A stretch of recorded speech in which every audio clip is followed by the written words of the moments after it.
Hi guys, welcome to IT networking. And File Explorer is crashing continuously.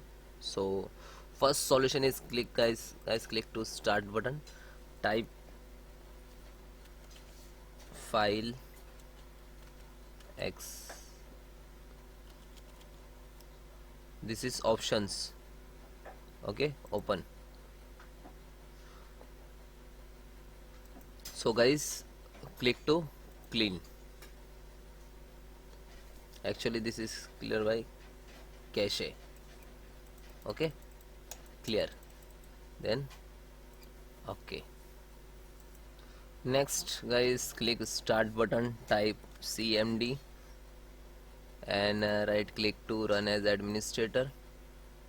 So I have a command to recover your corrupted data. Means if your data corrupt, not data, Windows files corrupted, that's why facing the issues.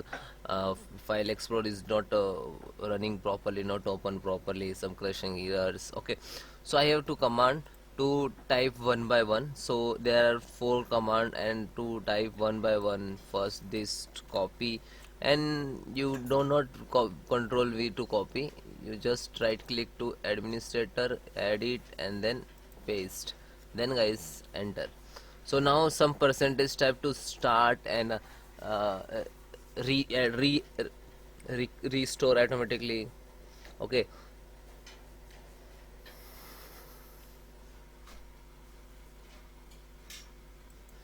then guys next solutions, again click to task manager.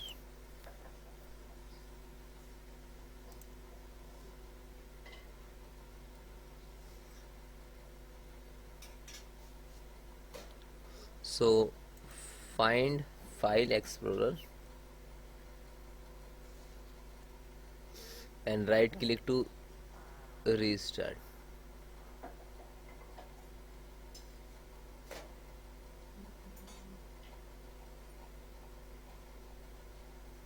Means when I open to show,